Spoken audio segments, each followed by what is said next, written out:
Sir వాళ్ళు చాలాసార్లు ఆరోపించారు ఏంటంటే కుప్పంకి ఆయన ఎప్పటి నుంచి కొన్ని తరతరాలుగా అంటే 20-30 ఏళ్ళుగా ప్రాతినిధ్యం వహిస్తున్న 7-8 సార్లు ఆయన ప్రాతినిధ్యం వహించినా కూడా కుప్పంకి ఆయన ఏం చేసుకోలేపారు. దానికి కావాల్సిన కొన్ని రిజర్వాయర్ కోసం సంథింగ్ ఏదో వాటర్ కోసం వైసీపీ ప్రభుత్వానికి రాసుకున్నారు అని చెప్పి మొన్న ఒక స్పోక్స్ పర్సన్ కూడా ఒక మాట అన్నారు వైసీపీ ఆయన. సో దీన్ని ఎలా చూడాలంటారు? అంటే చంద్రబాబు గారు కుప్పాన్ని ఏమైనా అంటే నిరాధారణకి గురి చేశారు అంటే పట్టించుకోలేదని అనుకోవాలా సార్? అవసరాలు కంటిన్యూగా పెరుగుతుంటాయి. పెరిగే అవసరాలు వెంటనే అవ్వవు కదా. పెరిగిన అవసరాలు ఉండాలి కానీ ఎగ్జిస్టింగ్ అవసరాలు ఆల్రెడీ అన్నీ ఆయన చేశారు. అయినా ఒక ముఖ్యమంత్రి అయినా ఒక సీనియర్ నాయకుడు అయినా మొత్తం నియోజకవర్గాన్ని బంగారం చేయడం అన్నది ఎవరి తరం కాదు. పులివెందులకి నీళ్ళు లేవు, చంద్రబాబు నాయుడు నీళ్ళు ఇవ్వలేదా? ఇరిగేషన్ వాటర్ చేత ఏంటంటే ఆ సీట్లో కూర్చున్నాక ఇప్పుడు నేనున్నాను, నా ఊరికి రోడ్డు వేసుకోలేదు నేను 3 ఏళ్ళు. బయట వేసాక అప్పుడు వేసుకుందామని. అక్కడ వచ్చేసరికి బాధ్యత గుర్తొస్తుంది. బాధ్యత గుర్తొచ్చినప్పుడు అంతా మొత్తం ఫండ్స్ తీసుకెళ్ళి కుప్పంలో పెట్టలేరు కదా. ఎంతో కొంచెం ప్లస్ చేయగలరు తప్పితే అంతా చేయలేరు. అయినా బ్రహ్మాండమైన డెవలప్మెంట్ అయింది కుప్పంలో. డెవలప్మెంట్ అవ్వకపోవడం ఏంటి సార్? ఇప్పుడు ముద్రగడ గారి ఫ్యాక్టరీ ఇక్కడ ఎలా పనిచేసింది అంటారు సార్? పిఠాపురం కావచ్చు, ఈస్ట్ గోదావరిలో కావచ్చు. ఏమండి ఎక్కడ ఏది చేసినా కూటమికి గాలి వన్ సైడ్గా ఉందండి. ఎవరు ఎంతమంది వచ్చినా, మిథున్ రెడ్డిలు వచ్చినా, ఇంకోళ్ళు వచ్చినా, ఏది వచ్చినా కూటమిని కొట్టి పరిస్థితి ఇక్కడ జిల్లాలో కాదు రాష్ట్రంలో కూడా లేదు. అదేవిధంగా పిఠాపురాన్ని అంతకంట లేదు. అంటే యాక్చువల్గా వైసీపీ వాళ్ళు చాలాసార్లు పవన్ కళ్యాణ్ గారిని ఒక కుల నాయకుడిగా కామెంట్లు చేశారు. అంటే కాపు కుల నాయకుడు ఆయన, కానీ కాపు కులానికి కూడా ఆయన ఏం చేసుకోలేదు. కాపు కులస్తులకు కూడా ఆయన దూరం అయ్యారు, వాళ్ళకి అన్యాయం చేశారు, వాళ్ళ కోసం పట్టించుకోవట్లేదు, చంద్రబాబు గారికి ఆయన ఊడిగంగి చేస్తున్నారు, ఇలా రకరకాల మాట్లాడినారు. చంద్రబాబు గారు ఏం చెప్తే అది ఆయన చేస్తూ ఉన్నారు, పవన్ కళ్యాణ్ గారు ఆయన చెప్పినట్లే ఆట ఆడుతూ ఉన్నారు, ఇట్లాగని చేశారు. అంటే పవన్ కళ్యాణ్ గారిని అంటే ఒక కుల నాయకుడిగానే చూడాలంటారా, లేకపోతే ఇంకేమైనా అంటే ఒక జననాయకుడిగా చూడాలంటారా? ఆయన కులం లేదండి, ఆయన జననాయకుడే. కులం లేదు ఆయనకి. బయట వీళ్ళు ప్రాపకాండ చేస్తారు వీక్ చేయడానికి మాట్లాడడం తప్పితే చంద్రబాబు నాయుడు చెప్పినట్టు ఆయన ఎందుకంటాడు? ఇక నరేంద్ర మోడీ చెప్పినట్టు విన్నాడు. 5 ఏళ్ళు రోజుకి అక్కడికి వెళ్ళి దండం పెట్టి వచ్చేసాడు కదా జగన్మోహన్ రెడ్డి. ఎవరి పార్టీ స్ట్రాటజీలు వారికి ఉంటాయి. ఎవరి పార్టీని వాళ్ళు హైప్ చేసుకోవాలి, బిల్డప్ చేసుకోవాలని ఆలోచనతో వాళ్ళు ఉంటారు. ఆ పొలిటికల్ సినారీలో ఇప్పుడు ఆయన ఎదుగుతున్నాడు కాబట్టి అతనికి ఏదో ముద్రేసి ఆ పార్టీని వీక్ చేయాలి పవన్ కళ్యాణ్ గారి పార్టీని అని వైసీపీ యొక్క దురుద్దేశం తప్పితే ఆయనకి ఆయన క్యారెక్టర్ కానీ ఆయన సంప్రదాయం ఆయన పద్ధతి కానీ వాళ్ళు అనుకునేది అన్నది ఎక్కడా లేదు. దానికి అన్నిటికీ విరుద్ధం. సార్ ఆ మధ్య ముద్రగడ పద్మనాభం గారు పవన్ కళ్యాణ్ గారిని ఎలాగైనా ఓడిస్తాను, ఒకవేళ నేను ఓడించలేకపోతే నా పేరుని పద్మనాభరెడ్డిగా మార్చుకుంటాను అన్నారు. మీరేంచి ఆల్రెడీ మా పవన్ కళ్యాణ్ గారు గెలిచారు, జస్ట్ సంతకం పెట్టిన సర్టిఫికేట్ ఒకటే రావడం అంటున్నారు. ఏంటి సార్ అయితే పేరు మీద ఏమంటారు? ఎవరి పేర్లు వాళ్ళు ఇష్టం. నా పేరు నేను మార్చుకుంటే నేను చంద్రబాబు నాయుడు నేను పెట్టుకుంటే నన్ను వద్దని ఏమంటారు? ఎవరి పేరు వాళ్ళు ఇష్టం. అంటే ఆ కామెంట్ని ఎలా చూడాలంటారు? అంటే ఆయన కసితో అన్నారా, లేకపోతే పవన్ కళ్యాణ్ గారి మీద ఏదైనా కోపంతో అన్నారంటారా? కామెంట్ ఎలాగనైనా ఇక్కడ పవన్ కళ్యాణ్ గారు గెలుస్తారు. ఎవరి పేరు వాళ్ళ ఇష్టం. నా పేరు నా ఇష్టం, మీ పేరు మీ ఇష్టం. గెజెట్ నోటిఫికేషన్ చేయించుకోవాలి అంతే ప్రొసీజర్. సో మీ నాయకులు ఏమైనా పేరు మార్చే ప్రాసెస్లో ఏమైనా చేస్తున్నారా సార్ ఆయనవి? మాకు పని ఏంటి? కాదు సార్, ఇప్పుడు ఆయన మిమ్మల్ని ఓడించడానికి ట్రై చేశారు, సో మీరు గెలిపిస్తున్నారు కదా, అట్లాగేమైనా? మేము గెలిపిస్తున్నాం. ఎవరి పేర్లు మార్చుకున్నా మాకు పని ఏంటి? మీరు మార్చుకోవచ్చు, నేను మార్చుకోవచ్చు, ఇంకోటి మార్చుకోవచ్చు. ఎవరి ఇష్టం వాళ్ళది. యాక్చువల్గా అప్పట్లో చాలా ఒక మాట అయితే వినిపించిందండి. యాక్చువల్గా ముద్రగడ పద్మనాభం గారు అంటే మీకు ఈ ప్రాంతం కోసం బాగా తెలుసు కాబట్టి అడుగుతున్నాను, అంటే మీకు సంబంధం లేకపోయినా అడుగుతున్నాను. ముద్రగడ పద్మనాభం గారు పవన్ కళ్యాణ్ గారు వాళ్ళ ఇంటికి రాలేదని అలిగారు. ఒకప్పుడు అంటే చిరంజీవి గారే ఆయన స్వయంగా ఆయన ఇంటికి వెళ్ళినప్పుడు పవన్ కళ్యాణ్ గారు లాంటి వ్యక్తి నా దగ్గరికి రావాలి కానీ నేను ఆయన దగ్గరికి వెళ్ళడం ఏంటని అలిగారు. సో ఆయన్ని అంటే తర్వాత పరిణామాలు అన్నీ ఆయన్ని వైసీపీకి దగ్గర చేశాయి. సో స్ట్రాటజికల్గా వైసీపీకి కొంత హెల్ప్ చేయడం కోసం, లేకపోతే వైసీపీని గెలిపించడం కోసం, జగన్మోహన్ రెడ్డి గారిని మళ్ళీ సీఎం చేయడం కోసం ఆయన చాలా ట్రై చేశారు. చాలా ట్రై చేసి పవన్ కళ్యాణ్ గారిని ఓడించడాన్ని చాలా ప్రతిష్టాత్మకంగా తీసుకున్నారు. ఇలానే చాలా వినిపించేయండి. ఇప్పుడు ఇంటికి రావడం అన్నది ఇప్పుడు నా ఇంటికి వచ్చారు పవన్ కళ్యాణ్ గారు. నా ఇంటికి రాకపోతే నేను పని చేయనా? కూటమి సిస్టమ్ ప్రకారం ఆయన 144 నియోజకవర్గాలకి ఆయన మాకు పల్లకీం వస్తుంటే 21 నియోజకవర్గాలు తెలుగుదేశం పల్లకీం వస్తుంటే అంటే పిలిపించుకుంటే ఎవరు రారు. అయినా సంస్కారంగా సంప్రదాయంగా పద్ధతిగా మా దగ్గరికి వచ్చారు. ఒక స్టేట్మెంట్లో అయితే ఒకసారి అయితే ఈ వెర్షన్ పవన్ కళ్యాణ్ గారి దృష్టిలో లేదు. సో పవన్ కళ్యాణ్ గారి దగ్గర అంటే మీరు అంటే గెలుపు స్ట్రాటజీలు రకరకాలు ఉంటాయి కదండి ఎలక్షనీరింగ్లోనే, అంటే ఎలక్షన్కి ముందు. సో ఈ మాటలు ఈ ఫ్యాక్టర్స్ ఏమైనా మీ అసలు పవన్ కళ్యాణ్ గారు ఎక్కువ మాట్లాడరు. మాట్లాడిన తక్కువ సమయంలో మాటలు ఒకటి బుల్లెట్లా ఉంటాయి, వజ్రాల్లా ఉంటాయి, సిస్టమేటిక్గా ఉంటాయి. అంతేగాని ఒకరిని విమర్శించడం కానీ ఇంకోళ్ళతో మాట్లాడడం కానీ లేదు. ఆయన రెచ్చగొడితే ఏదైనా మీటింగ్లో పొలిటికల్గా మాట్లాడవలసి వస్తే 100% మాట్లాడతారు. ఆయన చాలా సీరియస్గా కూడా మాట్లాడతారు. సార్ టీడీపీ జనసేన బీజేపీ అంటే బీజేపీ లాస్ట్లో కలిసింది అండి. టీడీపీ జనసేన కూటమి కలవకుండా అంటే ఈ రెండు పార్టీలు కలవకుండా ఉండడం కోసం వైసీపీ వాళ్ళు రకరకాల స్ట్రాటజీలు మైండ్ గేమ్లు ప్రయోగించారు, ఆడారు. మీరు దమ్ముంటే 175 స్థానాలు పోటీ చేయాలని మీకు సవాల్ విసిరారు, జనసేన వాళ్ళకి సవాల్ విసిరారు, పవన్ కళ్యాణ్ గారికి సవాల్ విసిరారు. ఇలాగా ఈ స్ట్రాటజీలు ఇవన్నీ ఒకవేళ వాళ్ళు చెప్పినట్టు మీరు కలిసి ఒకవేళ పోటీ చేయకపోయి ఉంటే అంటే ఊహాజనితమైన ప్రశ్న సార్, ఇది చాలా ఊహాజనితమైన ప్రశ్న. ఒకవేళ కలిసి పోటీ చేయకుండా విడివిడిగా పోటీ చేసి ఉంటే రాష్ట్ర పరిస్థితి లేకపోతే రాష్ట్రంలో ఫలితం ఎలా ఉండేదని భావిస్తున్నారు?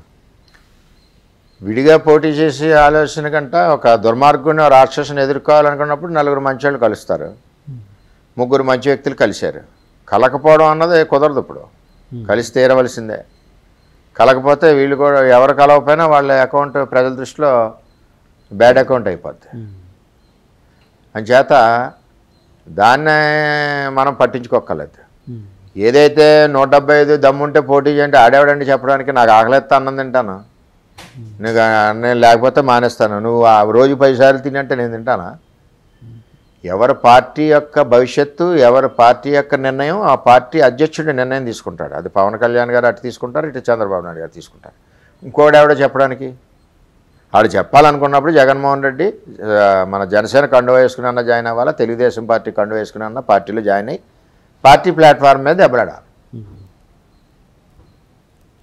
అంతేగాని ఆడి పార్టీలో ఉండి ఆడావిడ చెప్తే మేము డ్యాన్స్ ఆడడానికి మేము ఎక్కడ ఒప్పుకుంటాం? మా వ్యక్తిగత నిర్ణయాలు మాకుంటాయి, వ్యక్తిగత ఆలోచనలు ఉంటాయి, వ్యక్తిగత తెలివితేటలు ఉంటాయి, వ్యక్తిగత స్ట్రాటజీలు ఉంటాయి. ఇటు జనసేన కావాలండి తెలుగుదేశం పార్టీ. సార్ నిన్న మీడియాలో ఒక వార్త అయితే చూశాను, అంటే ఎగ్జిట్ పోల్స్ స్టార్ట్ అయినప్పటి నుంచి ఎగ్జిట్ పోల్స్ అంటే కూటమికి చాలా వాటిలో చూశాను, చాలా ఎగ్జిట్ పోల్స్ కూటమికే ఎక్కువ అధికారం వస్తుంది అని చెప్పి చాలా ఫేవర్గా వచ్చాయి కూటమికి. చాలా కొన్ని ఆరా మస్తాను ఇలాంటివి ఆరా వాళ్ళవి ఇలాంటివి కొన్ని అయితే వైసీపీ కూడా వాళ్ళే అధికారంలోకి రాబోతున్నారు, కూటమి అనుకున్నట్టు రాలేకపోతుందని 4-5 ఎగ్జిట్ పోల్స్ వాళ్ళకు కూడా వచ్చాయి.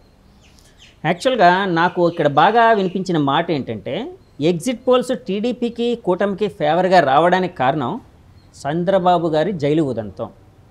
ఆ జైలు ఉదంతం ఏదైతే ఉందో, ఆ ఫ్యాక్టర్ ఏదైతే ఉందో జనాల మైండ్ని కూటమి వైపు మళ్లించింది, సానుభూతి వచ్చేటట్టు చేసింది అని కొన్ని మాటలు అయితే వినిపించేయండి. ఒక సీనియర్ పొలిటీషియన్గా మీరు ఆ మాటతో ఏకీభవిస్తున్నారా? 100% ఎంచేదంటే 40 సంవత్సరాలు రాజకీయ జీవితంలో ఉండి మరి ఉమ్మడి రాష్ట్రంలో ముఖ్యమంత్రి చేసి కొత్త రాష్ట్రంలో ముఖ్యమంత్రి చేసి ఎన్నో సంక్షేమ పథకాలు ప్రవేశపెట్టి మచ్చ లేకుండా ఉన్న నాయకుడిని అన్యాయంగా ఏదో 5 ఏళ్ల క్రితం ఎఫ్ఐఆర్ కేసుని ఈవేళ ఎఫ్ఐఆర్ వేసి అరెస్ట్ చేయడాన్ని ప్రజలందరూ సహించలేదు. 100% ప్రజలు కోపంగా ఉన్నారు. దానికి తోడు పవన్ కళ్యాణ్ గారు కూడా అటువంటి నాయకుడిని, సీనియర్ నాయకుడు చంద్రబాబు నాయుడు గారిని అరెస్ట్ని ఆయన కూడా జీర్ణించుకోలేక ఆయన కూడా అన్యాయాన్ని ప్రశ్నించి తెలుగుదేశం పార్టీకి మద్దతు ఇచ్చారు. అంటే ఒక దుర్మార్గుడి పరిపాలన ఉన్నప్పుడు ఆటోమేటిక్గా దుర్మార్గుని ఎదిరించే వ్యక్తులందరూ కూడా మద్దతు వస్తుంది. అందులో భాగం పవన్ కళ్యాణ్ గారు. ఆయన కూడా ఆయన కూడా 34 సీట్లు తీసుకుంటారని మేము అందరూ అనుకున్నాం. ఆయన కూడా ఎక్కడికక్కడ కాంప్రమైజ్ అయ్యి పొత్తు ఎక్కడ బ్రేక్ అవ్వకూడదని మరి ఆయన ముందుకెళ్ళడం జరిగింది. కానీ జనసేన నాయకుల మటుకు ఒక అసంతృప్తి అయితే ఉంది కదండి. ఎందుకంటే వాళ్ళు ఒక 50-60 ఎక్స్పెక్ట్ చేశారు, తర్వాత మినిమం ఒక 40-45 వస్తాయి అనుకున్నారు. సో అలాంటిది ఆయన ఫస్ట్లో 24 అన్నారు, తర్వాత మళ్ళీ 3 తగ్గించుకొని పొత్తులో అంటే పొత్తు బాగా ఉండాలని చెప్పి బీజేపీకి కొంత త్యాగం చేసి పొత్తులోని 21కే పరిమితం అవ్వడం అంటే జనసేన నాయకులు కొంత ఇబ్బంది పెట్టిందని భావిస్తున్నారా సార్? ప్రతి పార్టీలోనే ఉంటుంది. ఇప్పుడు మా పార్టీలో 21 తగ్గినా మాకు ఇబ్బంది ఉంది. ఓకే, వాళ్ళకి అన్ని తగ్గినా వాళ్ళకి ఇబ్బంది ఉంటుంది. అది లీడర్ యొక్క డెసిషన్. లీడరు ఫ్యూచర్ జనసేన ఫ్యూచర్ని దృష్టిలో పెట్టుకుని, అలాగే తెలుగుదేశం పార్టీ ఫ్యూచర్ని దృష్టిలో పెట్టుకుని లీడర్స్ తీసుకుని నిర్ణయాలు, వాళ్ళిద్దరితో నిర్ణయం తీసుకోకుండా ఉంటే ఇంకో 5 ఏళ్ళు ఈ దుర్మార్గ పరిపాలన మరి ముందుకెళ్ళాలి కదా. అంచేత వాళ్ళ నిర్ణయాలకి పార్టీలో ఉన్న వ్యక్తులందరం కూడా కట్టుబడి ఉండవలసిన బాధ్యత ఉంది.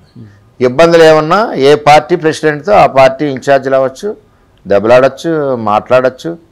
మళ్ళీ అల్టిమేట్గా ఇక్కడ నేర్చుకోవాల్సింది ఏంటంటే, ఎవరన్నా రాజకీయాల్లో బాస్ ఈజ్ సుప్రీం, బాస్ ఆర్డర్స్ను ఒబే చేయవలసింది. మన ప్లీ, మన బాధ, మన ఎక్స్ప్రెషను తండ్రికి చెప్పుకోవాలి. నిర్ణయం తండ్రిది. అంటే తండ్రి యొక్క తెలివితేటలు కానీ, తండ్రి యొక్క దూరదృష్టి కానీ, తండ్రి ఇన్నాళ్ళు ఇప్పుడు తెలుగుదేశం పార్టీని దగ్గర లేదంటే 40 ఏళ్ళు ఇండస్ట్రీ పార్టీని ఇన్నాళ్ళు నడుపుకుంటూ వచ్చి వ్యక్తి మా చంద్రబాబు నాయుడు గారు, కానీ ఆయన తప్పు చేస్తారని మేము అలా ఆలోచిస్తాం. ఎన్నో ఆలోచనలతో తీసుకుని నిర్ణయాన్ని, మాకు ఇబ్బంది ఉన్నా కొంచెంసేపు ఫైట్ చేస్తాం, కొంచెంసేపు చెప్పుకుంటాం. కొడుకు తండ్రిని మోటార్ సైకిల్ అడుగుతాడు, కొనలేని పరిస్థితి, ఎందుకు కొనలేని చెప్తాడు. చెప్పినప్పుడు ఏమవుద్ది, వాడు ఊరుకుంటాడు. అలాగే పార్టీలో ఉన్నప్పుడు అవకాశాల కోసం కష్టపడి పనిచేస్తారు. వాళ్ళు కష్టపడిన వల్ల పార్టీ ముందుకెళ్తుంది. ఒకసారి దక్కకపోవచ్చు, దక్కనప్పుడు కూడా పార్టీకి ఈవేళ నాకు దక్కలేదని కాదు కదా, నేను పార్టీకి పిల్లర్గా నిలబడ్డాను చంద్రబాబు నాయుడు గారి మాటతోటి. చంద్రబాబు నాయుడు గారి నిర్ణయాన్ని ఇంప్లిమెంట్ చేశాను, చంద్రబాబు నాయుడు గారు ఇచ్చిన మాటను నిలబెట్టాను.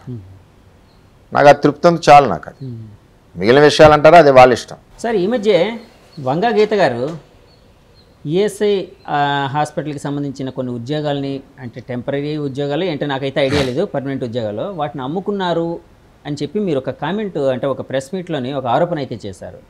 అంటే ఏంటి సార్, అంటే మీరు గెలవబోతున్నారన్న ఉత్సాహంతో చేసిన కామెంట్గా చూడాలా, లేకపోతే వాస్తవం? వాస్తవం. ఆవిడ ఎప్పుడు కరప్టెడే. మున్సిపాలిటీలో అమ్మేసిన ఉద్యోగాలు 25, అది 10 లక్షల రేటు ఎలక్షన్కి. అలాగే అరవింద ఫార్మ్ దగ్గర సిఎస్ఆర్ పేరు చెప్పి అడిషనల్ అమౌంట్ లాగేస్తుంది. అలాగే ఆవిడ ఈఎస్ఐ, ఆవిడ అంత కరప్టెడ్ ఎవరు కాదు సార్. అసలు కూటమి గెలుస్తుందని మీరు చెప్తూ ఉన్నారు, కూటమి పక్కా గెలుస్తుంది, 120 ఇందాక బేస్ లైన్ అన్నారు. సో కూటమి గెలవాల్సిన ఆవశ్యకత ఏముంది అని మీరు అంటే జనంలోకి తీసుకుని వెళ్ళారు? ఏముందంటే సింపుల్ అండి. మీరు ఎంతమంది అన్నదమ్ములు? నేను ఒక్కడనే సార్. నాకు అందరూ ఒక్కడే తగులుతున్నారు జర్నలిస్టులు. సరే, ఇద్దరు అనుకుందాం. ఓకే, ఇద్దరు మీరు అన్నదమ్ములు. చెల్లెళ్ళు ఉన్నారులేండి, అన్న చెల్లె ఉన్నారు. ఓకే. మీ అమ్మగారు ఒళ్ళో చిన్నప్పుడు ఇద్దరు ఆడుకునేవారా, ఒకళ్ళు ఆడుకునేవారు? అందరూ ముగ్గురు ఆడుకునేవాళ్ళం. ఒడి అందరు సొంతం, అమ్మ ఒడి మనందరు సొంతం. ఈడొచ్చి ఒకరికే అంటున్నాడు. ఓకే, మీకేముంది, మీ అమ్మ ఒడిలో కూర్చున్న అర్హత మీ చెల్లికి లేదంటున్నాడు, లేదా మీ చెల్లికి ఇస్తున్నాడు మీకు లేదంటున్నాడు. అప్పుడు ఈ బాలుడు తల్లిదండ్రుల మీద ఏ విధంగా అక్కసు పెట్టుకుంటాడు?